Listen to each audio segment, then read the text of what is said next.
যদি watch time বাড়াতে চাও তো তোমরা কি করতে হবে, তোমরা একটু জানবে কেন তোমরা শর্ট ভিডিও দিচ্ছ কিন্তু তোমাদের ওয়াচ টাইম মনিটাইজারে আসছে না, কানেকশন হচ্ছে না। যদি তোমরা কানেকশন করতে চাও তোমরা কি লং ভিডিও ছাড়তে হবে। লং ভিডিও যত বেশি লং ভিডিও পোস্ট করতে পারবে তত বেশি তোমাদের কাজ আসবে। কেননা তোমাদের ওয়াচ টাইমটা তখনই কানেক্ট হবে। এরকম আমার হচ্ছিল, পরে আমি শর্ট ভিডিও দিচ্ছিলাম বেশিরভাগ, তো আমার হচ্ছিল না, ওয়াচ টাইম কানেক্ট হচ্ছিল না, শো করছিল।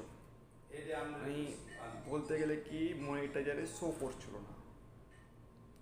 আর তোমার এমনি প্রোফাইলে আমাকে দেখাচ্ছে আনমিনিট হচ্ছে ওয়াচ টাইম। তো তোমরাকে বলতে চাই এটুকুই যে তোমরা যদি ভিডিও আপলোড দাও, শর্ট ভিডিও দেবে না, শর্ট ভিডিও দিলে তোমাদের ভিউজ কাউন্ট করা হবে।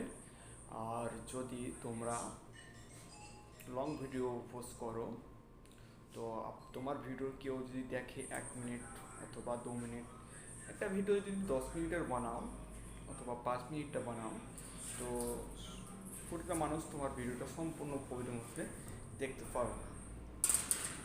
এটাই। তো তোমাকে একটা ভিডিও 4 মিনিট 5 মিনিট বানাতে হবে। একটা ভিউজ যদি হয় তো একটা ভিউজ থেকে 1 মিনিটও আসতে পারে। যে যদি 1 মিনিট ভিডিওটা দেখে আমার, তো 1 মিনিট ওয়াচ টাইম আসবে।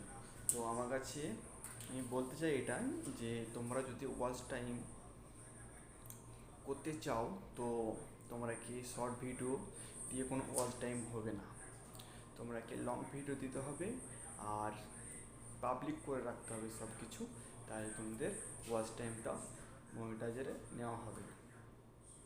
তো অনেক টাইমে অনেক রকম ভুল হয় যে একটা ভিডিও আমি আপলোড করলাম 5 মিনিটের অথবা 4 মিনিটের ভিডিওটা, আমার সব কিছু ঠিক আছে, পরে আমার কোনো একটা সমস্যার জন্য আমি ডিলিট করে দিলাম, ওটার কিন্তু ওয়াচ টাইম হবে না, ওয়াচ টাইম কেটে নেওয়া হবে। তো ভিডিওটাকে আগে দেখবেন, দেখার পরে দেখি আমার কোনো কিছু প্রবলেম হয় নাই তখন তুমি ভিডিওটা আপলোড দিবে, তাহলে তোমার ওয়াচ টাইমটা কানেক্ট হবে। আর শর্ট ভিডিও ছাড়লে তোমার ওয়াচ টাইম ওইটা শো করবে না। তো যদি শো করতে চাও তো তোমরা কি লং ভিডিও করতে হবে, যেমন 3 মিনিট 4 মিনিট 5 মিনিটের ভিডিও আপলোড করতে হবে। এটুকুই আমার বলার।